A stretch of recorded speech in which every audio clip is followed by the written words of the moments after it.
ಕುದುರೆ ಇದೆ, ಬಣ್ಣ ಬಣ್ಣದ ಕುದುರೆ ಇದೆ, ಬಿಲ್ಲು ಬಾಣ ಇದೆ, ಕೆಂಪು ಕುದುರೆ ಇದೆ, ಕಪ್ಪು ಕುದುರೆ ಇದೆ, ಬಿಳಿ ಕುದುರೆ ಇದೆ. ಇದೇನಿದೆ ಹಿಂಗಿದೆ? ಇವೆಲ್ಲವೂ ಸಾಂಕೇತಗಳಾಗಿವೆ. ಕುತೂಹಲನ ಮೂಡಿಸುವಂತ ವಿಷಯಗಳು ಇರೋದ್ರಿಂದ ಅದನ್ನು ಓದಬೇಕು ಅನ್ಸ್ತದೆ. ಸೊ ಇದು ಕಥೆನ ನಿಜವಾಗ್ಲೂ ನಡೀತಕ್ಕಂಥ ಪುಸ್ತಕ. ಇದು ಚರಿತ್ರೆ, ಇತಿಹಾಸದಲ್ಲಿ ನಡೆದದ್ದನ್ನ ಮುಂದೆ ಹಾಕ್ಲಿಕ್ಕೆ ನೋಡ್ತೇವೆ. ಕಾರ್ಯಕ್ರಮವನ್ನು ವೀಕ್ಷಿಸಿ. ಅದ್ಭುತವಾಗಿರ್ತಕ್ಕಂಥ ವಿಷಯಗಳು ಈ ಕಾರ್ಯಕ್ರಮದಲ್ಲಿದೆ. Revelation reveal.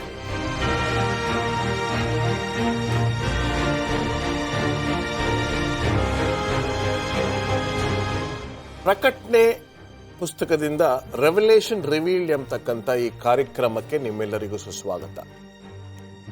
ಅಂತ್ಯಕಾಲದಲ್ಲಿ ಜೀವಿಸ್ತಾ ಇರತಕ್ಕಂಥ ನಮ್ಮೆಲ್ಲರಿಗೂ ಒಂದು ಮುಖ್ಯವಾಗಿ ನೀಲಿ ನಕ್ಷೆಯನ್ನ ತಯಾರಿ ಮಾಡಿಕೊಡುವಂಥ ಒಂದು ಕಾರ್ಯಕ್ರಮ. ಈ ನೂತನ ಕಾರ್ಯಕ್ರಮದಲ್ಲಿ ಅಂತ್ಯದಲ್ಲಿ ಲೋಕದಲ್ಲಿ ನಡೀತಕ್ಕಂಥ ವಿಚಾರಗಳು, ಚರಿತ್ರೆಯಲ್ಲಿ ನಡೆದಿರ್ತಕ್ಕಂಥ ವಿಚಾರಗಳು, ಚರಿತ್ರೆಯಲ್ಲಿ ನಡೆದಿರ್ತಕ್ಕಂಥ ವಿಚಾರಗಳು ನಿಜವಾಗ್ಲಿ ಸತ್ಯವೇದ ಆಧಾರವಾಗಿರ್ತಕ್ಕಂಥ ವಿಚಾರಗಳ ಎಂಬತಕ್ಕಂಥ ಒಂದು ಚರ್ಚೆ. ನಾವು ಮೂಢನಂಬಿಕೆಯಲ್ಲಿ ಇರ್ತಕ್ಕಂಥವರನ್ನ ಆ ಮೂಢನಂಬಿಕೆಯಿಂದ ಹೊರತರುವಂತ ಒಂದು ಕಾರ್ಯಕ್ರಮ.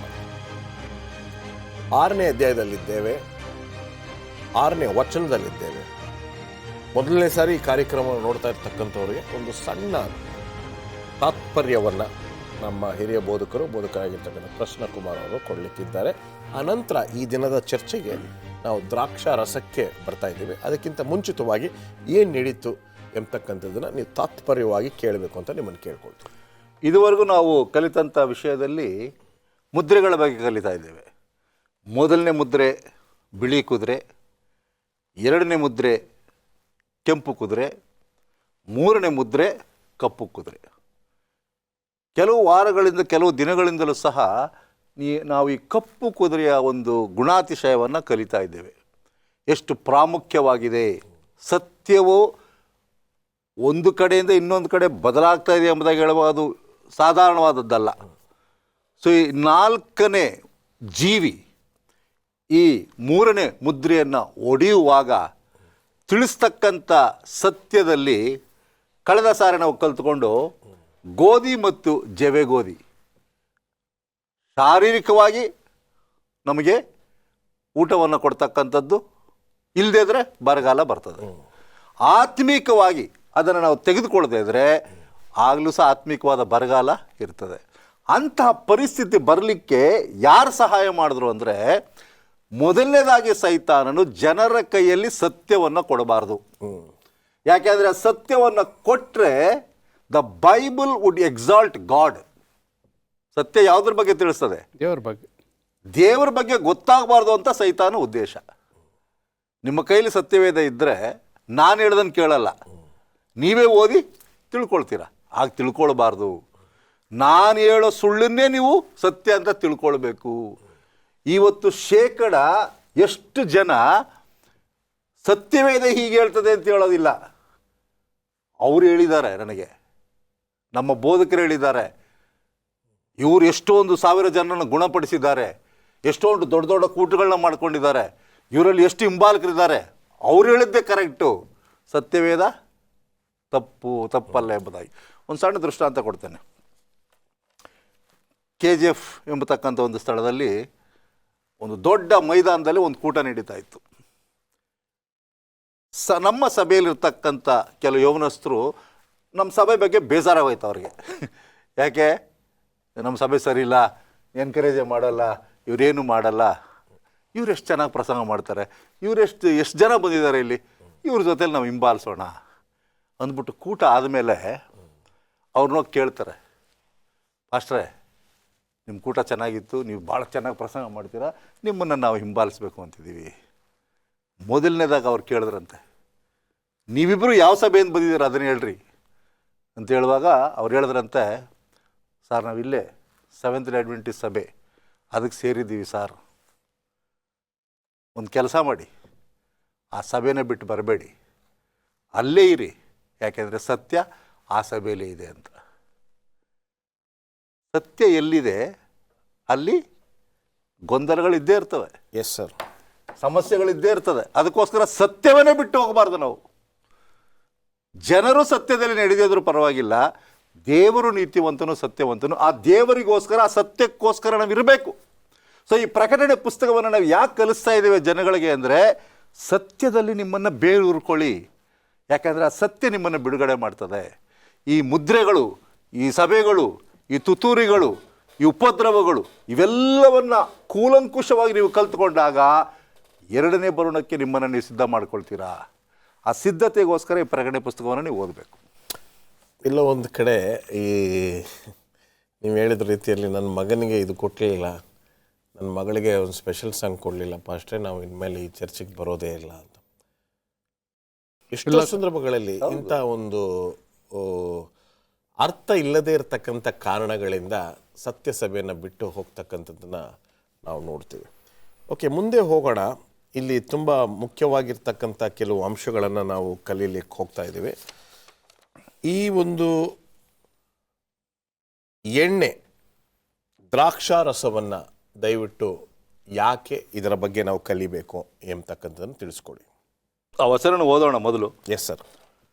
ಪ್ರಕಟಣೆ 6ನೇ ಅಧ್ಯಾಯ 6ನೇ ವಚನ ಏನು ಹೇಳ್ತದೆ ಎಂಬುದಾಗಿ ನೋಡೋಣ. ಆಮೇಲೆ 4 ಜೀವಿಗಳ ಮಧ್ಯದಿಂದ ರೂಪಾಯಿಗೆ 1 ಸೇರು ಗೋಧಿ, ರೂಪಾಯಿಗೆ 3 ಸೇರು ಜವೆ ಗೋಧಿ, ಎಣ್ಣೆಯನ್ನು ದ್ರಾಕ್ಷರಸವನ್ನು ನೀನು ಕೆಡಿಸಬೇಡ ಎಂದು ಹೇಳುವ ಧ್ವನಿಯನ್ನು ನಾನು ಕೇಳಿದೆನು.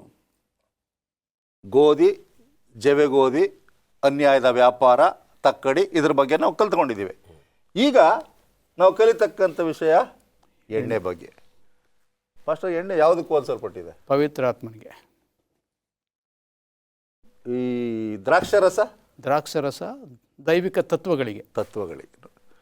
ಇದು ಏನನ್ನ ಸೂಚನೆ ಮಾಡ್ತಾ ಇದೆ ಅಂದರೆ, ಸತ್ಯವೇದದಲ್ಲಿ ಎಣ್ಣೆಯು ಪವಿತ್ರಾತ್ಮನಿಗೆ ಹೋಲಿಸ್ತದೆ. ಅದರ ಜೊತೆಯಲ್ಲಿ ಅದು ಯಾವ್ರಿಗೆ ಹೋಲಿಸ್ತದೆ ಅಂದರೆ, ಕ್ರಿಸ್ತನ ನೀತಿವಂತಿಕೆಗೆ, ರೈಚಸ್ನೆಸ್ ಆಫ್ ಕ್ರೈಸ್ಟ್. ಯಾರು ಪವಿತ್ರಾತ್ಮನನ್ನು ಸ್ವೀಕಾರ ಮಾಡ್ಕೊಳ್ತಾರೆ ಅವರಲ್ಲಿ ಕ್ರಿಸ್ತನ ನೀತಿವಂತಿಕೆ ಇರ್ತದೆ. ಎರಡು ಬೇರೆ ಬೇರೆ ಅಲ್ಲ, ಬೇರೆ ಮಾಡ್ಲಿಕ್ಕೆ ಆಗೋದಿಲ್ಲ. ಇನ್ನೊಂದು ರೀತಿ ಹೇಳ್ಬೇಕಾದ್ರೆ ನೀತಿವಂತರ ಮೇಲೆ ಪವಿತ್ರ ಆತ್ಮ ಇರ್ತದೆ. ಸೊ ಪವಿತ್ರಾತ್ಮನಿರುವವರಲ್ಲಿ ನೀತಿವಂತಿಕೆ ಇರ್ತದೆ, ನೀತಿವಂತರಲ್ಲಿ ಪವಿತ್ರಾತ್ಮ ಇರ್ತದೆ. ಅಂದ್ರೆ ನಾವು ಯೇಸು ಸ್ವಾಮಿಯನ್ನ ಮತ್ತು ಪವಿತ್ರಾತ್ಮನನ್ನ ಬೇರೆ ಮಾಡ್ಲಿಕ್ಕೆ ಆಗಲ್ಲ. ನೀವು ನನ್ನಲ್ಲಿ ನಾನು ನಿಮ್ಮಲ್ಲಿ ಎಂಬುದಾಗಿ ಸ್ವಾಮಿ ಹೇಳುವಾಗ ಆತ್ಮನು ನಿಮ್ಮಲ್ಲಿ ಇರ್ತಾನೆ. ನಾನು ನಿಮ್ಮನ್ನು ಬಿಟ್ಟು ಹೋಗ್ಲಿಕ್ಕಿಲ್ಲ, ನಿಮಗೊಬ್ಬ ಸಹಾಯನ ಕೊಡ್ತಾನೆ. ಆ ಆತ್ಮನು ನಿಮ್ಮ ಜೊತೆಯಲ್ಲೇ ಇರ್ತಾನೆ, ನಿಮಗೆ ಸಹಾಯ ಮಾಡ್ತಾನೆ. ನೀವು ಆತ್ಮನ ಸತ್ಯದಲ್ಲಿ ನಡೆಸ್ತಾನೆ ಎಂಬುದಾಗಿ ಹೇಳುವಾಗ ಆ ಒಂದು ಎಣ್ಣೆಯನ್ನು ಯಾವುದೇ ಕಾರಣಕ್ಕೂ ನಾವೇನು ಮಾಡಬಾರ್ದು ಅಂದರೆ ಮಾರ್ಕೊಳ್ಬಾರ್ದು ಮತ್ತು ಬಿಟ್ಬಿಡ್ಬಾರ್ದು. ಅದನ್ನು ಒಂದು ಸಣ್ಣ ವಿರಾಮಕ್ಕೆ ಸಮಯ ಆಗಿದೆ, ಒಂದು ಸಣ್ಣ ವಿರಾಮ.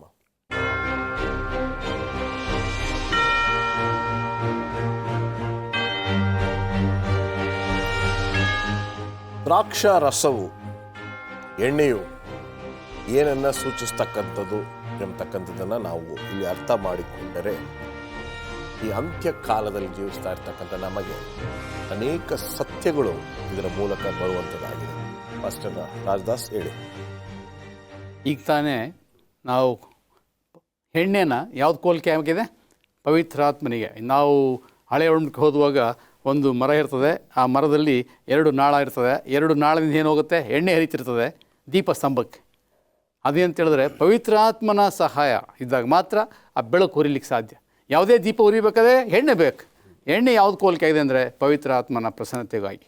ಆ ಪವಿತ್ರಾತ್ಮನ ಪ್ರಸನ್ನತೆ ಯಾವಾಗಿರುತ್ತೆ ಅಂದರೆ, ನಾವು ಕ್ರಿಸ್ತನ ನೀತಿಯನ್ನು ಹೊಂದಿದರೆ ಮಾತ್ರ. ಅನೀತಿವಂತರ ಮೇಲೆ ಪವಿತ್ರಾತ್ಮ ಸುರಿಸಲ್ಪಡಲ್ಲ. ಯಾರು ಕ್ರಿಸ್ತನ ಮಕ್ಕಳಾಗಿರ್ತಾರೆ, ದೇವರ ವಾಕ್ಯವನ್ನು ಹಗಲಿರುಳು ಧ್ಯಾನ ಮಾಡ್ತಾರೆ, ಅವ್ರ ಮೇಲೆ ದೇವರು ತನ್ನ ಆತ್ಮನ ಸುರಿಸ್ತಾನೆ. ಅವ್ರನ್ನ ಸ್ವಾಮಿ ಉಪಯೋಗಿಸ್ಲಿಕ್ಕೆ ಸಾಧ್ಯ ಆಗಿದೆ. ಅದಕ್ಕೇ ಪ್ರಕಟಣೆಗಾರ ಹೇಳ್ತಾನೆ, ಅದನ್ನು ಏನು ಮಾಡಿ ಮಾರ್ಕೊಳ್ಬೇಡಿ, ಅದನ್ನ ಕಾಪಾಡ್ಕೊಳ್ರಿ ನೀವು. ಇವತ್ತು ನಾವು ಅದಕ್ಕೇ ಕೊನೆಯ ಕಾಲದಲ್ಲಿ ಹೇಳ್ತೇವೆ, ಯಾವುದಕ್ಕಾಗಿ ನಾವು ಬಿಡಬೇಕಾದ್ರೆ, ಈ ಅಪೋಸ್ತಲರು ಯಾವಾಗ ಪ್ರಬಲವಾಗಿ ಪ್ರಸಂಗ ಮಾಡಿದ್ರು? ಪವಿತ್ರಾತ್ಮ ಭರಿತರಾದಾಗ ಮಾತ್ರ ಪ್ರಸಂಗ ಮಾಡೋದು. ಇವತ್ತು ಅಂತ್ಯಕಾಲದಲ್ಲಿ ನೀವು ಜೀವಿಸ್ತಾ ಇದ್ದೇವೆ. ಸ್ವಾಮಿ ಬರೋ ಸಮಯ ಇನ್ನೇನೋ ಸಮೀಪ ಆಗಿದೆ. ಈಗ ನಾವು ದೇವರ ವಾಕ್ಯನ ಸಾರಬೇಕಾದ್ರೆ ಪವಿತ್ರಾತ್ಮ ಭರಿತರಾಗಿರ್ಬೇಕು. ಇಡೀ ಸಭೆ ಮೇಲೆ ಸುರಿಸಲ್ಪಡುತ್ತೆ. ಅಂದರೆ ನಮ್ಮಲ್ಲಿ ಐಕ್ಯತೆ ಇರಬೇಕು, ವಿಭಜನೆ ಆಗಬಾರ್ದು. ಹೊಡೆದಾಡ್ಕೊಂಡು ಕಡ್ದಾಡ್ಕೊಂಡಿದ್ರೆ ಪವಿತ್ರ ಆತ್ಮ ಸುರಿಲಿಕ್ಕೆ ಸಾಧ್ಯನೇ ಇಲ್ಲ. ಆ ಪ್ರಯುಕ್ತವಾಗಿ ಈ ಎಣ್ಣೆಯನ್ನು ಯಾವುದೇ ಕಾರಣಕ್ಕೂ ನಾವು ಕಳ್ಕೊಳ್ಳದೆ ಪಡ್ಕೊಳ್ಳಿಕ್ಕೆ ನಾವು ಪ್ರಯತ್ನ ಮಾಡಬೇಕು. ಪಡ್ಕೊಳ್ಬೇಕಾದ್ರೆ ನಮ್ಮಲ್ಲಿರಬೇಕು ಸಾಧುವ ಗುಣ ಇರಬೇಕು. ದೇವರ ಕ್ರಿಸ್ತನ ಮನಸ್ಸು ನಮ್ಮಲ್ಲಿರ್ಬೇಕಂತೆ. ಕ್ಷಮಾಪಣೆ ಇರಬೇಕು, ತಗ್ಗಿ ಬಗ್ಗಿ ಒಬ್ಬರನ್ನ ಅಂಗೀಕರಿಸ್ಕೊಳ್ಬೇಕು, ತಿರಸ್ಕಾರ ಮಾಡಬಾರ್ದು. ಸ್ವಾಮಿ ತನ್ನ ಪ್ರೀತಿಯನ್ನು ಯಾವುದ್ರಲ್ಲಿ ತೋರಿಸ್ತಾನೆ? ತಪ್ಪಿಯೋದ ಮಗನಲ್ಲಿ ತೋರಿಸ್ತಾನೆ. ತಪ್ಪಿಯೋದ ಮಗ ಎಲ್ಲವನ್ನು ಹಾಳು ಮಾಡೋಕ್ಕೆ ಬಂದರೂ ಸಹ ತಂದೆ ಏನು ಮಾಡ್ದ? ಅಂಗೀಕರಿಸ್ಕೊಂಡ. ಹಾಗೇ ನಮ್ಮ ಸಭೆಯಲ್ಲಿ ನಾನಾ ಸಮಸ್ಯೆಗಳಿರ್ತಕ್ಕ ವ್ಯಕ್ತಿಗಳಿರ್ಬೋದು, ನಾವು ಅವ್ರನ್ನ ದ್ವೇಷ ಮಾಡದೆ ಅಂಗೀಕರಿಸ್ಕೊಂಡು ಪ್ರೀತಿಯಿಂದ ಐಕ್ಯತೆ ಇದ್ದಾಗ ಸ್ವಾಮಿ ನಮ್ಮ ಮೇಲೆ ತನ್ನ ಆತ್ಮನನ್ನು ಸುರಿಸ್ತಾನೆ. ಆಗ ನಮಗೆ ದೇವರು ಏನು ಕೊಡ್ತಾನೆ? ಎರಡನೇದು ಆ ಒಂದು ದ್ರಾಕ್ಷರಸ. ದ್ರಾಕ್ಷರಸ ಯಾವುದು ಹೋಲಿಕೆ ಆಗಿದೆ? ಸತ್ಯವೇದ ಸಹಜವಾಗಿ ಯೇಸು ಕ್ರಿಸ್ತನ ರಕ್ತ ಅಂತ ಹೇಳ್ತಾರೆ. ಯೇಸು ಕ್ರಿಸ್ತನ ರಕ್ತವನ್ನು ಸೂಚಿಸುವಂಥದ್ದು ಕೆಂಪು ವೈನ್, ಅದು ರಕ್ತಕ್ಕೆ ಸಮಾನವಾಗಿದೆ. ಆತನ ರಕ್ತದಿಂದ ನಮ್ಮ ಪಾಪ ಪರಿಹಾರ ಆದಾಗ ನಾವು ನೀತಿವಂತರಾಗ್ತೇವೆ. ನಮ್ಮ ಸ್ವಂತ ಕಾರ್ಯಗಳಿಂದ ನೀತಿವಂತರಾಗಲಿಕ್ಕೆ ಸಾಧ್ಯತೆಯೇ ಇಲ್ಲ. ನೀವು ಉಳಿದಿರೋದು ಆತನ ಕರುಣೆ ಅಂತ ಹೇಳುತ್ತೆ. ಇವತ್ತು ನಾವು ಕರ್ತನ ಮೇಜಿನ ಸಂಸ್ಕಾರದಲ್ಲಿ ಪಾಲ್ಗೊಳ್ಳಬೇಕಾಗಿದೆ? ಯಾಕಂದರೆ ಆತನು ಸುರಿಸಿದಂಥ ರಕ್ತವನ್ನು ಸೂಚಿಸುವಂಥ ದ್ರಾಕ್ಷರಸವನ್ನು ನಾವು ಸೇವಿಸುವಾಗ ಕ್ರಿಸ್ತನ ರಕ್ತ ನಮ್ಮಲ್ಲಿ ಹೋಗುತ್ತೆ, ನಮ್ಮ ಪಾಪ ಪರಿಹಾರ ತಮ್ಮ ಅರಿವಿಂದ. ಹಾಗೂ ಈ ಒಂದು ದ್ರಾಕ್ಷರಸವನ್ನು ತತ್ವಗಳ ಹೋಲಿಕೆ ಆಗಿದೆ. ಈ ತತ್ವಗಳಂದ್ರೇನು? ಡಾಕ್ಟ್ರಿನ್ಸ್. ನಾನು ಮೊದಲು ತಿಳ್ಕೊಂಡಿದ್ದೆ ಎಲ್ಲ ಈ ಡಾಕ್ಟ್ರಿನ್ಸ್ ಏನೇನು ಬೇಕು, ಸ್ವಾಮಿ ದೇವರ ಸಾಕಲ್ಲ ಅಂತೇಳಿ. ಎಲ್ಲಿ ತತ್ವಗಳಿರ್ತದೆ ಅಲ್ಲಿ ಸಭೆ ಭದ್ರವಾಗಿರ್ತದಂತೆ. ತತ್ವಗಳು ಇರಲ್ಲ ಅಂತ ಹೇಳಿದ್ಮೇಲೆ ಅದೇನಾಗುತ್ತೆ? ಶಿಥಿಲವಾಗಿರುತ್ತೆ. ಇವತ್ತು ಸೆವೆಂತ್ ಅಡ್ವೆಂಟ್ ಸಭೆಯನ್ನು ಯಾರು ಅಲ್ಲಾಡ್ಸೋಕ್ಕಾಗ್ತಾಯಿಲ್ಲ. ಯಾಕಂದರೆ ಎಷ್ಟು ತತ್ವಗಳಿದೆ? 28 ತತ್ವಗಳಿದೆ. ಈ ತತ್ವಗಳು ಭಾಳ ಪ್ರಾಮುಖ್ಯವಾದ, ಎಲ್ಲ ಬೈಬಲ್ ಬೇಸ್ಡ್, ಸತ್ಯವೇದ ಆಧಾರ ಭರಿತವಾದಂಥ ತತ್ವಗಳು. ಇದು ಅಡ್ವೆಂಟಿಸ್ಟರು ನಿರೂಪಿಸಿರ್ತಕ್ಕಂಥ ಸತ್ಯಗಳಲ್ಲ. ಎಲ್ಲ ವಾಕ್ಯದ ಮೇಲೆಗೆ ನಾವು ಜೀವಿಸ್ತಾ ಇದ್ವಿ. ಈ ವಾಕ್ಯದಲ್ಲಿ ಎಷ್ಟು ತತ್ವಗಳಿದೆ ಅಷ್ಟು ತತ್ವವನ್ನು ಅಂಗೀಕರಿಸ್ಕೊಂಡಾಗ ಸಹಿತ ನಮ್ಮನ್ನೇನು ಮಾಡೋಕ್ಕಾಗಲ್ಲ, ಬಿಡಿಸೋಕ್ಕಾಗಲ್ಲ. ಈ ತತ್ವಗಳು ನಮ್ಮಲ್ಲಿ ಸ್ಥಿರವಾಗಿರಬೇಕಾದ್ರೆ ಈ ಪವಿತ್ರಾತ್ಮ ಎಂಬತಕ್ಕಂಥ ಎಣ್ಣೆ ಸುರಿತಾನೇ ಇರಬೇಕು. ಎಕ್ಸಾಕ್ಟ್. ಒಂದು ಕಂಟಿನ್ಯೂಸ್ ಕಾನ್ಸ್ಟಂಟ್ ಸಪ್ಲೈ ಅಂತ ಹೇಳ್ತಾರೆ. ಒಂದು ಸ್ವಲ್ಪ ನಿಂತೋಗ್ಬಿಟ್ರೆ, ಈಗ ನೀವು ಗಾಡಿ ಓಡಿಸ್ತೀರ, 2 ವೀಲರ್, ಅಲ್ಲಿ ಎಣ್ಣೆ ಇಲ್ಲ ಅಂದರೆ ನಿಂತೋಗುತ್ತೆ. ಇವತ್ತು ಸಭೆಗಳು ಬೆಳವಣಿಗೆ ಆಗ್ತಾ ಇಲ್ಲ ಅಂದರೆ ಪವಿತ್ರಾತ್ಮನ ಎಣ್ಣೆ ಏನಾಗಿದೆ? ನಿಂತೋಗಿದೆ. ಪೇತ್ರನು ಅಪೊಸ್ತಲರ ಕೃತ್ಯಗಳು 2ನೇ ಅಧ್ಯಾಯದಲ್ಲಿ ಒಂದೇ ಒಂದು ಪ್ರಸಂಗದಲ್ಲಿ ಎಷ್ಟು ಜನ? 3,000. ಹೇಗಾಯಿತು? ಪವಿತ್ರಾತ್ಮನಿಂದ. ಒಬ್ಬರು ಬಹಳ ಸುಂದರವಾಗಿ ಪ್ರಸಂಗ ಮಾಡೋದು ಹೇಳ್ತಾರೆ, ನಾವು ಎಷ್ಟೇ ಗಂಟೆಗಳ ಕಾಲ ಪ್ರಸಂಗವನ್ನು ಮಾಡಿ ಒಂದು ಆತ್ಮವನ್ನು ಗೆಲ್ಲಲಿಕ್ಕೆ ಎಷ್ಟು ಪ್ರಯತ್ನ ಪಡ್ತೀವಿ ಅಂದರೆ ಗಂಟೆಗಳು ತಗೋಬೋದು, ದಿನಗಳು ತಗೋಬೋದು. ಆದರೆ ಪವಿತ್ರಾತ್ಮನಿಂದ ಅದು ಕ್ಷಣ ಮಾತ್ರದಲ್ಲಿ ಆಗ್ತದಂತೆ. ಮಾನಸಾಂತರ. ಮಾನಸಾಂತರ ಮಾಡೋರು ನಾವಲ್ಲ, ಪವಿತ್ರಾತ್ಮನ ಮಾಡ್ತಾನೆ. ನಾವು ಹೇಗೆ ಮಾಡ್ತಾ ಇದ್ದೇವೆ ಇದು ಬಹಳ ಪ್ರಾಮುಖ್ಯವಾದದ್ದು. ನಮ್ಮ ಮನೋಭಾವಗಳು ಹೇಗಿರ್ತವೆ, ನಾವು ಯಾವ ಉದ್ದೇಶದಿಂದ ಮಾಡ್ತಾ ಇದ್ದೇವೆ? ಸ್ವಾರ್ಥಕ್ಕೆ ಮಾಡ್ತಾ ಇದ್ದೀರಾ? ನನಗೆ ಹೆಸರು ಬರಲಿ, ನನಗೆ ನಂಬರ್ ಆಗಲಿ ಅದು, ಅಥವಾ ನಾನು ಅಧ್ಯಕ್ಷನಾಗಬೇಕು. ನೀವು ಯಾವುದೇ ಸ್ವಾರ್ಥದಲ್ಲಿ ಮಾಡಿರಿ, ಅದಾಗಲಿಕ್ಕಿಲ್ಲ. ಅದರ ನಿಜವಾದ ಪರಿವರ್ತನೆ ಆಗಬೇಕಾದ್ರೆ ಪವಿತ್ರಾತ್ಮನು ಕ್ರಿಸ್ತನ ನೀತಿವಂತಿಕೆ ಜೊತೆಯಲ್ಲಿದ್ದಾಗ ಮಾತ್ರ. ಅಲ್ಲಿ ಅವರೆಲ್ಲರೂ ಸಹ, ಆ 3,000 ಜನರು ಸಹ ಹೇಗಿದ್ರಂತೆ? ಬೇರೆ ಒಟ್ಟಾಗಿದ್ರಂತೆ. ಎಲ್ಲ ಕಡೆಯಿಂದ ಬಂದಿದ್ರು. ಅವ್ರ ಭಾಷೆ ಬೇರೆ ಆಗಿತ್ತು, ಅವ್ರ ಸಂಸ್ಕೃತಿ ಬೇರೆ ಆಗಿತ್ತು, ದೇಶ ಬೇರೆ ಆಗಿತ್ತು, ಅವ್ರ ಊಟದ ರುಚಿ ಬೇರೆ ಆಗಿತ್ತು. ಆದ್ರೆ ಎಲ್ಲರೂ ಏನು ಮಾಡಿದ್ರಂತೆ? ಅವರು ತಂದಿರ್ತಕ್ಕಂಥ ಊಟವನ್ನು ಹಂಚಿಕೊಳ್ತಾ ಇದ್ರಂತೆ. ಎಕ್ಸಲೆಂಟ್. ಐಕ್ಯತೆ, ಅನ್ಯೋನ್ಯತೆ, ಸಮಾಧಾನ, ಶಾಂತಿ, ಹೊಂದಾಣಿಕೆ, ಪ್ರೀತಿ, ಸಹಬಾಳ್ವೆ, ಒಬ್ರಿಗೊಬ್ರು ಕ್ಷಮಿಸ್ತಕ್ಕಂಥದ್ದು. ಬನ್ನಿ, ಬಿದ್ದೋಗಿರೋರನ್ನ ಎದ್ದತಕ್ಕಂಥದ್ದು. ಅವನಿಗೆ ಊಟ ಇಲ್ಲ, ನನ್ನ ಊಟ ಕೊಡೋಣ ಸ್ವಲ್ಪ ಅವನಿಗೆ. ಸೊ ಎಲ್ಲರೂ ಜೊತೆಯಾಗಿರೋದು ಪವಿತ್ರಾತ್ಮನು ಮಾತ್ರ ನಮ್ಮಲ್ಲಿ ಸಭೆಯಲ್ಲಿ ಐಕ್ಯತೆ ತರಲಿಕ್ಕೆ ಸಾಧ್ಯ. ಒಬ್ಬ ಬೋಧಕ ನಾನೇ ಚೆನ್ನಾಗಿ ಬೋಧನೆ ಮಾಡ್ತೇನೆ, ನನ್ನಿಂದ ಸಭೆ ಒಟ್ಟಾಗಿದೆ ಅಂದರೆ ಅದು ತಪ್ಪಾಗ್ತದೆ. ಅದು ನನ್ನಿಂದ ಏನೂ ಆಗಲಿಕ್ಕಿಲ್ಲ. ನಾನು ಸಹ ಯಾರಲ್ಲಿ ಆತ್ಕೊಳ್ಬೇಕು? ಪವಿತ್ರಾತ್ಮನನ್ನು ಆತ್ಕೊಳ್ಬೇಕು. ಸ್ವಾಮಿ, ನಿನ್ನಿಂದ ನಮ್ಮ ಸಭೆ ಐಕ್ಯತೆ ಇದೆ, ನಿನ್ನಿಂದ ಸಭೆ ಬೆಳೀತಾ ಇದೆ, ನನ್ನಿಂದಲ್ಲ ಸ್ವಾಮಿ. ಯಾಕೆಂದರೆ ಸತ್ಯವೇದ ಹೇಳ್ತದೆ, ಜಕರೀಯ 4ನೇ ಅಧ್ಯಾಯ 6ನೇ ವಚನ ಏನು ಹೇಳ್ತದೆ? ಬಲದಿಂದಲ್ಲ, ಆತ್ಮನ ಬಲದಿಂದಲೇ. ಎಸ್, ಬಲದಿಂದಲ್ಲ, ಪರಾಕ್ರಮದಿಂದಲ್ಲ, ಪವಿತ್ರಾತ್ಮನಿಂದ. ಸೊ ಎಣ್ಣೆ ದ್ರಾಕ್ಷಾರಸವನ್ನು ಮುಂದಿನ ಅಧ್ಯಾಯದಲ್ಲಿ ಕಲ್ತ್ಕೊಳ್ಳೋಣ. ಎಣ್ಣೆ ಎಷ್ಟು ಪ್ರಾಮುಖ್ಯವಾಗಿದೆ ಅಂದರೆ, ಈ ಎಣ್ಣೆ ಎಂಬತಕ್ಕಂಥದ್ದು ಪವಿತ್ರಾತ್ಮನು ಜನರ ಮೇಲೆ ಸುರಿಸ್ತಕ್ಕಂಥ ಆಶೀರ್ವಾದ. ಯೇಸು ಸ್ವಾಮಿನೇ ಒಂದು ಉದಾಹರಣೆ ಕೊಡ್ತಾನೆ. ಮತ್ತಾಯನ ಬರೆದ ಸುವಾರ್ತೆ 25ನೇ ಅಧ್ಯಾಯದಲ್ಲಿ ಒಂದು ಮದುವೆಯ 10 ಕನ್ಯಕೆಯರು, 5 ಜನ ಏನಾದರು ನಿದ್ದೆ ಮಾಡೋದು, ಸಿದ್ಧರಾಗಿ ಬಂದರು, ಇನ್ನು 5 ಜನ ನಿರ್ಲಕ್ಷ್ಯತನ. ಎಣ್ಣೆ ಆಮೇಲೆ ತಗೊಂಡ್ರಾಯ್ತು, ಅಂಗಡಿ ತೆಗೀತದೆ, ಯಾವಾಗಲಾರು ತಗೊಳ್ಬೋದು ಅಂತ. ಯೇಸು ಸ್ವಾಮಿ ಬರೋದು ಇವತ್ತು ನಮಗೆ ಗೊತ್ತಾ? ನಿರೀಕ್ಷಿತ. ಸ್ವಾಮಿ ಆ ದೃಷ್ಟಾಂತವನ್ನು ನಮ್ಗೆ ಇವತ್ತು ಕೊಡ್ತಾ ಇದ್ದಾನೆ. ಪವಿತ್ರಾತ್ಮನ ಎಂಬತಕ್ಕಂಥ ಎಣ್ಣೆಯಿಂದ ನೀವು ಸಿದ್ಧರಾಗಿರ್ರಿ. ಎಕ್ಸಲೆಂಟ್. ಆ ಆತ್ಮನು ನಿಮ್ಮಲ್ಲಿದ್ದರೆ ಯೇಸು ಸ್ವಾಮಿ ಯಾವಾಗ ಬಂದರೂ ನೀವು ಸ್ವೀಕಾರ ಆಗ್ತೀರಾ. ಇಲ್ಲ ಅಂದರೆ ಹುಡುಕ್ಬೇಕಾಗ್ತದೆ. ಆ ಹುಡುಕುವಾಗ ಸಿಕ್ಕಲಿಕ್ಕಿಲ್ಲ. ಸ್ವಾಮಿ ಹೇಳ್ತಾನೆ, ನಾನು ಸಿಕ್ಕುವಾಗ ಏನು ಮಾಡಬೇಕು? ಹುಡುಕಿರಿ. ಯಾಕೆಂದರೆ ನೀವು ಹುಡುಕುವಾಗ ನಾನು ಸಿಕ್ಕಲ್ಲ.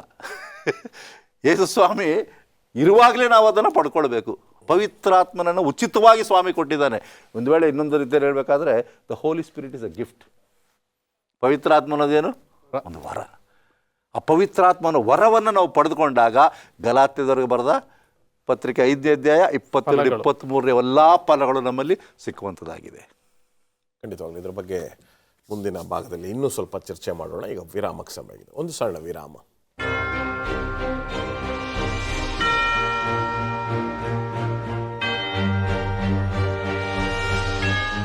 ಪ್ರಕಟಣೆ ಪುಸ್ತಕದ 6ನೇ ಅಧ್ಯಾಯ 6ನೇ ವಚನವನ್ನು ನಾವು ಚರ್ಚೆ ಮಾಡ್ತಾ ಇದ್ದೀವಿ. ಬಹಳಷ್ಟು ವಿಷಯಗಳು ಅಡಗಿರ್ತಕ್ಕಂಥ ಈ ಒಂದು ಸ್ಫೋಟದಾಯಕವಾಗಿರ್ತಕ್ಕಂಥ ಒಂದು ವಚನ ಅಂತ ಹೇಳೋದು ತಪ್ಪಾಗೋದಿಲ್ಲ. ಎಣ್ಣೆಯ ಬಗ್ಗೆ ಈಗ ಸಾಕಷ್ಟು ನಾವು ಚರ್ಚೆ ಮಾಡಿದ್ದೇವೆ. ದ್ರಾಕ್ಷಾ ರಸವನ್ನು, ಯೇಸು ಸ್ವಾಮಿಯ ರಕ್ತವನ್ನು ಸೂಚಿಸ್ತಕ್ಕಂಥ ಈ ದ್ರಾಕ್ಷಾ ರಸವನ್ನು ನಾವು ಈಗ ಚರ್ಚೆ ಮಾಡಲಿಕ್ಕೆ ಹೋಗ್ತಾ ಇದ್ದೀವಿ. ಸತ್ಯವೇದಗಳನ್ನು ತೆರೆದಿದ್ದೀರಾ, ನೋಟ್ಸ್ ಬರೀತಾ ಇದ್ದೀರಾ ಅಂತ ನಾವು ಅಂದ್ಕೊಳ್ತಾ ಇದ್ದೀವಿ. ಬನ್ನಿ ಮುಂದುವರ್ಸ್ಕೊಂಡು ಹೋಗೋಣ. ದ್ರಾಕ್ಷಾ ರಸ ಹೇಳಿ ಪಾಸ್ಟರ್ ಪ್ರಸನ್ನ. ಇಲ್ಲಿ ಸತ್ಯವೇದ ಹೇಳ್ತದೆ, ಎಣ್ಣೆಯನ್ನು ದ್ರಾಕ್ಷಾ ರಸವನ್ನು ಕೆಡಿಸಬೇಡ. ಇಂಗ್ಲೀಷ್ನಲ್ಲಿ ಹೇಳಿದ್ರೆ ಡು ನಾಟ್ ಹಾರ್ಮ್ ಇಟ್. ಈಗಾಗಲೇ ನೋಡಿದ್ದೇವೆ, ಎಣ್ಣೆ ಪವಿತ್ರಾತ್ಮನಿಗೆ ಹೋಲಿಸ್ತದೆ, ಕ್ರಿಸ್ತನ ನೀತಿಗೆ ಹೋಲಿಸ್ತಾ ಇದೆ. ಈಗ ದ್ರಾಕ್ಷಾರಸ ನಿಜವಾದ ತತ್ವಗಳಿಗೆ ಹೋಲಿಸ್ತಾ ಇದೆ ಅದು. ಆದರೆ ಮತ್ತು ಭರಿಸುವ ದ್ರಾಕ್ಷಾರಸ ಅದು ಸುಳ್ಳಾದ ತತ್ವಗಳಿಗೆ ಹೋಲಿಕೆಯಾಗಿದೆ. ಯೇಸು ಕ್ರಿಸ್ತನು 12 ಶಿಷ್ಯರನ್ನು ಕರೆದುಕೊಂಡಾಗ ಯಾವ ದ್ರಾಕ್ಷಾರಸ ಕೊಟ್ಟ? ಹುಳಿ ಇಲ್ಲದ ದ್ರಾಕ್ಷಾರಸ, ಪ್ಯೂರ್ ಗ್ರೇಪ್ ವೈನ್. ಅನ್ಫರ್ಮೆಂಟೆಡ್ ಅಂತೀವಿ, ಹುಳಿ ಇಲ್ಲದ. ಯಾವ ಸಮಯದಲ್ಲಿ ಅದು ಹುಳಿ ಆಗ್ತದೆ ಅದು ಮತ್ತು ಬರೆಸ್ತದೆ ನಿಮಗೆ. ಇವತ್ತು ಜನಗಳು ಕುಡಿತಕ್ಕಂಥ ದ್ರಾಕ್ಷಾರಸ ಯಾವುದಪ್ಪ ಅಂದರೆ ಮತ್ತು ಭರಿಸುವ ದ್ರಾಕ್ಷಾರಸ. ಅದನ್ನೇ ತಾನೇ ಪ್ರಕಟಣೆ 13ನೇ ಅಧ್ಯಾಯದಲ್ಲಿ ಒಬ್ಬ ಸ್ತ್ರೀ ಹೇಗಿದ್ಲಂತೆ, ಕೈಯಲ್ಲಿ ಕೆಂಪು ದ್ರಾಕ್ಷಾರಸವನ್ನು ಹಿಡಿದುಕೊಂಡು ಅದು ಹೇಗೆ ವಿವರಣೆ ಮಾಡ್ತಾ ಇದೆ ಅಂದರೆ ಮತ್ತು ಭರಿಸುವ ದ್ರಾಕ್ಷಾರಸ. ಯಾಕೆಂದರೆ ಆ ಮತ್ತು ಭರಿಸುವ ದ್ರಾಕ್ಷಾರಸದಲ್ಲಿ ಜನರ ಆಕರ್ಷಣೆ ಇದೆ. ನೀವು ಈ ಹುಳಿ ಇಲ್ಲದ ದ್ರಾಕ್ಷಾರಸವನ್ನು ಕೊಟ್ಟರೆ ಎಷ್ಟು ಜನ ಕುಡಿಯೋದಿಲ್ಲ. ಜನಗಳಿಗೆ ಏನು ಬೇಕು? ಮತ್ತು ಭರಿಸಬೇಕು. ಆ ಮತ್ತು ಭರಿಸುವ ದ್ರಾಕ್ಷಾರಸವನ್ನು ಕೊಡುವಾಗ ತತ್ವಗಳು ಏನಾಗ್ತಾ ಇದೆ ಅಂದರೆ ಕಲುಷಿತವಾಗ್ತಾ ಇದೆ. ಇವತ್ತು doctrines no more remain as doctrines. ತತ್ವಗಳು ತತ್ವಗಳಾಗೇ ಇಲ್ಲ. ಕಾರಣ ಏನು? ಮಿಶ್ರಣ ಆಗ್ಬಿಟ್ಟಿದೆ. ಯಾವುದು ಒಳ್ಳೆಯದು, ಯಾವುದು ಕೆಟ್ಟದು, ಯಾವುದು ಸತ್ಯ, ಯಾವುದು ಅಸತ್ಯ, ಯಾವುದನ್ನು ಪಾಲಿಸಬೇಕು, ಯಾವುದನ್ನು ಪಾಲಿಸಬಾರ್ದು. ಜನಗಳು ಗೊಂದಲದಲ್ಲಿದ್ದಾರೆ. ನಾನು ಹೇಳಿದ್ನಲ್ಲ, ಮೊನ್ನೆ ಹೇಳ್ತಾ ಇದ್ದೆ, ಯಾವಾಗಲೂ ಸುಳ್ಳನ್ನು ಬಡಿದು ಜೋರಾಗಿ ಹೇಳುವಾಗ ಜನಗಳಿಗೆ ಏನು ಅನ್ನಿಸ್ತದೆ? ಅದೇ ಸತ್ಯ. ಮತ್ತು ಭರಿಸುವ ತತ್ವಗಳು ಇವತ್ತು ಜನರನ್ನು ಬಡಿದು ಹೇಳ್ತಾ ಇದೆ, ಇದೇ ಸರಿಯಾದದ್ದು. ಯಾಕೆಂದರೆ ಇದರಲ್ಲಿ ಅನುಕೂಲ ಇದೆ, ಇದರಲ್ಲಿ ನೀವು ಸಂತೋಷ ಇದೆ, ಮನೋರಂಜನೆ ಇದೆ. ಈಗ ನೀವು ಉದಾಹರಣೆಗೆ ನಾವು ಡಿಸೆಂಬರ್ 25 ಕ್ರಿಸ್ಮಸ್ ಹಬ್ಬವನ್ನು ನಾನಾ ಕಾರಣಕ್ಕೆ ಕೆಲವರು ಮಾಡ್ತಾ ಇಲ್ಲ, ಬಟ್ ಹೆಚ್ಚಿನ ವಿಭಾಗ ಮಾಡ್ತಾ ಇದ್ದಾರೆ. ಅದ್ದೂರಿಯಾಗಿ ಮಾಡ್ತಾ ಇರುವಾಗ ಇದನ್ನಂತೂ ನಾವು ಅಷ್ಟು ಸುಲಭವಾಗಿ ಏನು ಮಾಡ್ಲಿಕ್ಕಾಗಲ್ಲ, ಜನರ ಮೈನಿಂದ ತೆಗೆಯಕ್ಕಾಗಲ್ಲ. ಯಾಕಂದ್ರೆ ಇದು ಜನರಲ್ಲಿ ಬೇರೂರಿದೆ. ಮತ್ತು ಭರಿಸುವ ಒಂದು ದಿನ, ಅವರದೇ ಆದಂಥ ವ್ಯಾಖ್ಯಾನವನ್ನು ಕೊಡ್ಬೋದು, ಅವರದೇ ಆದ ರೀತಿ ಇರ್ಬೋದು. ಇನ್ನೊಂದು ತಿಳ್ಕೊಳ್ಳಿ, ಈ ಡಿಸೆಂಬರ್ 25 ಬರೀ ಕ್ರೈಸ್ತರು ಮಾಡ್ತಾ ಇಲ್ಲ, ಬೇರೆ ಎಲ್ಲರೂ ಸೇರ್ಕೊಳ್ತಾರೆ ಅದಕ್ಕೆ. ಯಾಕೆಂದರೆ ಅವರಲ್ಲಿರ್ತಕ್ಕಂಥ ಮನೋಭಾವನೆ ಬೇರೆ. ಈ ದಿನ ಬಂದರೆ ನಮಗೇನು ಸಿಗ್ತದೆ? ಜಾಲಿಯಾಗಿರುತ್ತೆ. ಮನೋರಂಜನೆ ಸಿಗ್ತದೆ, ಕೇಕ್ ಸಿಗ್ತದೆ, ಊಟ ಚೆನ್ನಾಗಿರ್ತದೆ, ಅಲ್ಲಿ ಕುಡ್ತಾ ಇರ್ತದೆ, ಅಲ್ಲಿ ಕುಣಿತಾ ಇದೆ, ಇವುಗಳಿಂದ ಮಾಡ್ತೇವೆ. ಆದರೆ ಅದನ್ನೇ ಒಂದು ವೇಳೆ ಗಂಭೀರವಾಗಿ ಅಲ್ವಾ, ಪ್ರಾರ್ಥನಾ ಪೂರ್ವಕವಾಗಿ ಬನ್ನಿ ಯೇಸು ಸ್ವಾಮಿಯನ್ನು ನಾವು ಆರಾಧನೆ ಮಾಡೋಣ, ದಿನ ಉಪವಾಸ ಇರೋಣ, ಮಾಡ್ತಾರಾ? ಮಾಡಲಿಕ್ಕಿಲ್ಲ. ಮತ್ತು ಬರೆಸಬೇಕು. ಸೈತಾನನು ಇವತ್ತು ಈ ಮತ್ತು ಭರಿಸುವ ದ್ರಾಕ್ಷಾರಸವನ್ನು ಕೊಟ್ಟಿದ್ದಾನೆ. ಅದಕ್ಕೋಸ್ಕರ ಸತ್ಯವೇದ ಹೇಳ್ತಕ್ಕಂಥದ್ದು 2ನೇ ದೇವದೂತರ ಸಂದೇಶ ಏನಂತ?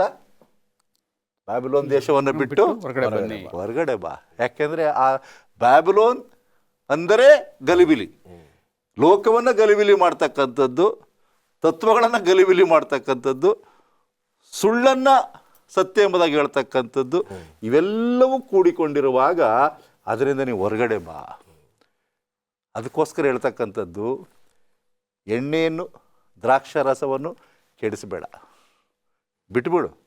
ಕಾರಣ ಏನಂದರೆ ಅವು ಶುದ್ಧವಾದದ್ದು.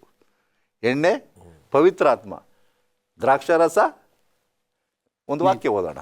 ಯೆಶಾಯ 25ನೇ ಅಧ್ಯಾಯ 6ನೇ ವಚನ.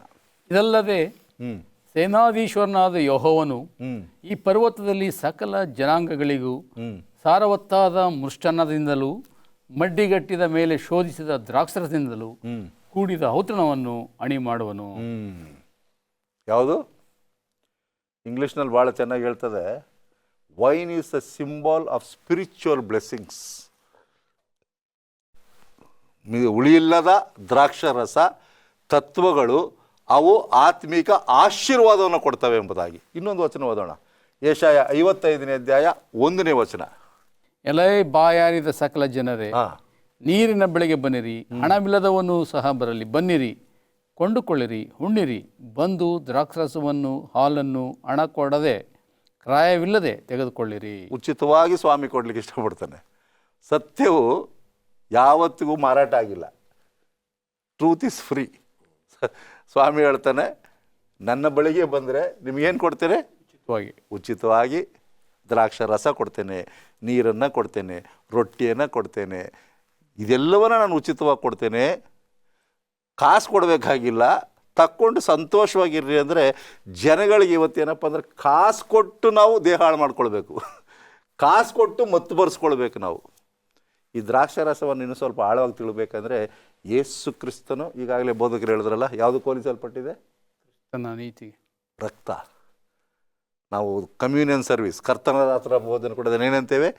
ಇದು ಯಾವುದು ಪ್ರತಿನಿಧಿಸ್ತದೆ? ಯೇಸು ಸ್ವಾಮಿಯ ರಕ್ತ. ಆ ರಕ್ತ ನಮ್ಮ ದೇಹಕ್ಕೆ ಹೋದಾಗ ನಮ್ಮ ಹೃದಯ ಏನಾಗ್ತದೆ? ಶುದ್ಧಿ ಆಗ್ತದೆ ಎಂಬುದಾಗಿ. ಸತ್ಯವೇದದಲ್ಲಿ ಒಂದು ಒಳ್ಳೆಯ ಕಥೆ ಇದೆ. ಲೂಕನ ಬರೆದ ಸುವಾರ್ತೆ 10ನೇ ಅಧ್ಯಾಯದಲ್ಲಿ ಎಂಬುದಾಗಿದೆ. ಒಳ್ಳೆಯ ಸಮಾರ್ಯ ಅವನೇನು ಮಾಡ್ದ? ಎಣ್ಣೆ ಮತ್ತು ದ್ರಾಕ್ಷಾರಸವನ್ನು ಒಯ್ದ. ದ್ರಾಕ್ಷಾರಸ ಅನ್ನೋದೇನು? ಗುಣಪಡಿಸಬೇಕು. ಆಯಿಲ್ ಆ್ಯಂಡ್ ವೈನ್ ಎರಡನ್ನೂ ಆತನು ಮಿಶ್ರಣ ಮಾಡಿ ಆ ಗಾಯಕ್ಕೆ ಆಗ್ತಾನೆ. ಇವತ್ತು ನಮ್ಮ ಆತ್ಮಿಕ ಗಾಯಗಳು ವಾಸಿ ಆಗಬೇಕಾದ್ರೆ ಈ ಎಣ್ಣೆ ಮತ್ತು ದ್ರಾಕ್ಷಾರಸ ಎರಡೂ ಬಹಳ ಮುಖ್ಯ. ಎಣ್ಣೆ ಮತ್ತು ದ್ರಾಕ್ಷಾರಸ ಎರಡೂ ಮುಖ್ಯ. ಅದರಿಂದ ಸೊ ಎಣ್ಣೆ ಮತ್ತು ದ್ರಾಕ್ಷಾರಸ ಬಹಳ ಮುಖ್ಯ ನಮ್ಮ ಆತ್ಮಿಕ ಗಾಯಗಳು ಗುಣವಾಗಬೇಕಾದ್ರೆ. ವಂಡರ್ಫುಲ್. ಇದರ ಬಗ್ಗೆ ಮಾತಾಡ್ತಾನೆ ಹೋದರೆ ಸಮಯ ಇದೆ, ಕಾರ್ಯಕ್ರಮ ಮುಗಿಸ್ಬೇಕು ಎಂಬತಕ್ಕಂಥದ್ದು ಯೋಚನೆ ಬರ್ತಾ ಇದೆ. ದೇವರು ನಮ್ಮೆಲ್ಲರನ್ನು ಆಶೀರ್ವದಿಸಲಿ. ಈ ಪ್ರಕಟಣೆ ಪುಸ್ತಕವನ್ನು, ನಮ್ಮ ಚರ್ಚೆಯನ್ನು ಜನರು ಅರ್ಥ ಮಾಡಿಕೊಳ್ಳಲಿ ಎಂಬತಕ್ಕಂಥದ್ದು ನಮ್ಮ ಪ್ರಾರ್ಥನೆ. ದೇವರು ನಿಮ್ಮೆಲ್ಲರನ್ನು ಆಶೀರ್ವದಿಸಲಿ.